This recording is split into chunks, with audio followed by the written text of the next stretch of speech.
बोलो बागेश्वर धाम सरकार की, बागेश्वर धाम सरकार की। आज के आदिवासी जन जागृति सम्मेलन में सबसे पहले तो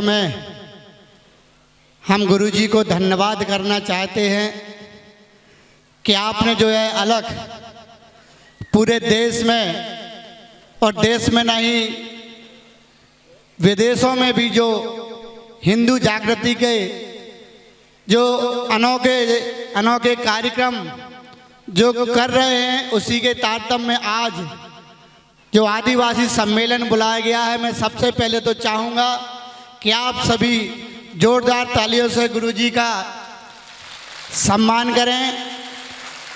हमारे इस कार्यक्रम में उपस्थित हमारे लिए सौभाग्य की बात है कि हमारे मध्य प्रदेश के राज्यसभा के सांसद हमारे बड़े भाई सुमेर सिंह सोलंकी जी भी हमारे बीच में, और ये भी और भी गौरव की बात है कि आज उनका, क्योंकि कल उनका मेरे पास फ़ोन आया कि हमें गुरुजी के दर्शन करना है, हमें बागेश्वर धाम जाना है।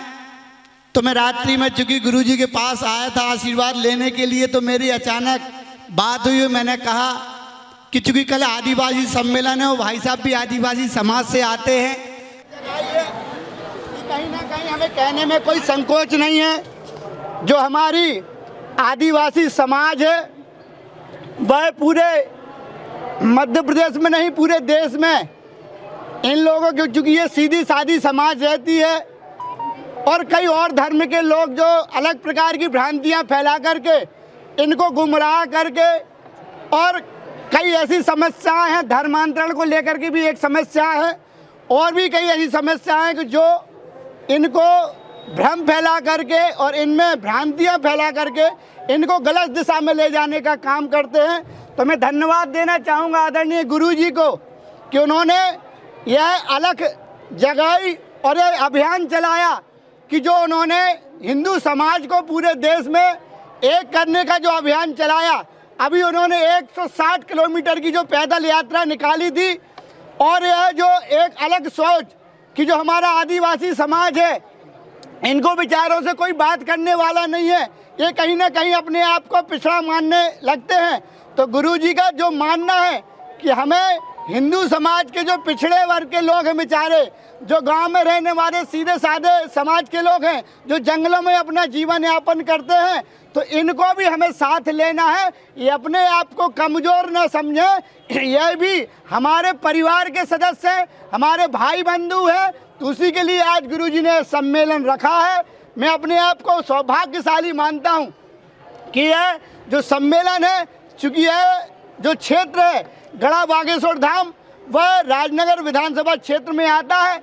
मैं अपने आप को सौभाग्यशाली मानता हूं कि मुझे इस क्षेत्र की सेवा करने का मौका मिला, और गुरुजी जिस प्रकार से पूरे देश में और विदेशों में हिंदू समाज की एकजुटता की बात करते हैं, तो मैं यह चाहूँगा यहाँ पर जो पूरी आदिवासी समाज के लोग और समाज के लोग भी यहाँ पर बैठे हैं, तो मैं सबसे यही कहूँगा कि गुरुजी बेचारे दिन रात मेहनत कर रहे हैं, ये हमारे उत्थान की बात कर रहे हैं, ये आपके उत्थान की बात कर रहे हैं। किसी ने आज तक नहीं सोचा, आप सोचो। आज का जो कार्यक्रम रखा है, अभी अंकुर भैया बता रहे थे कि गुरुजी आपसे संवाद करेंगे, आपकी बातें सुनेंगे। और मैं एक चीज़ और बता देना चाहता हूँ, मैं गुरुजी के बाद बैठा था तो उन्होंने बताया कि हम विवाह सम्मेलन हर वर्ष करते हैं, गुरुजी एक अनोखा कार्यक्रम करते हैं, लेकिन उन्होंने एक बात इस बार के सम्मेलन में और अनोखी रखी है क्या कि 251 विवाह संपन्न कराने जा रहे हैं, जिसमें से 101 विवाह आदिवासी बहनों के करने जा रहे हैं। आप सोचो ना, ये कितने बड़े काम हैं, किसी ने कोई चिंता नहीं की। लेकिन मैं धन्य मानता हूँ अपने आप को कि गुरुजी इस क्षेत्र में काम करते हैं, तो कहीं ना कहीं हमको भी उसका प्रसाद मिलता है। गुरुजी की सेवा करते रहते हैं, आप सब जैसे लोग, हम लोगों को आप सबके दर्शन मिलते रहते हैं। मैं फिर यही कहूँगा, और गुरुजी के लिए मैं धन्यवाद ज्ञापित करना चाहता हूँ। मैं आप सबसे भी यही कहना चाहता हूँ कि आप गुरुजी के इस अभियान में जुड़िए, मन से जुड़िए। और मेरा एक निवेदन है कि गुरुजी जो मेहनत कर रहे हैं, तो आप यहाँ से जाने के बाद आप भी यहाँ पर बहुत कम लोगों को गुरुजी ने सांकेतिक रूप से हम लोगों से कहा था कि कुछ कुछ लोग लेकर के आना है, लेकिन एक विशाल समुदाय है, बहुत बड़ा जनमानस है। आदिवासी समाज बेचारा हमारा कहीं न कहीं अछूता रहता था, इन्हें कोई बातचीत इनसे करने वाला नहीं रहता था। आज गुरुजी ने यह अभियान चला करके इस सम्मेलन के माध्यम से आप सबको जोड़ने का प्रयास किया है। हम फिर यही कहेंगे कि हम सौभाग्यशाली हैं कि हमको आप सबकी सेवा करने का मौका मिलता है। और गुरुजी समय समय पर डांटते रहते हैं और समझाते रहते हैं, तो हम लोग भी इस प्रकार के काम करते रहते हैं। मैं चाहूँगा कि अगर मेरी बात से आप सहमत हो और गुरुजी के साथ आप इस अभियान में जुड़े हो, तो दोनों हाथ उठा करके गुरुजी का जयकारा लगाएंगे। बोलो बागेश्वर धाम सरकार की, बागेश्वर धाम सरकार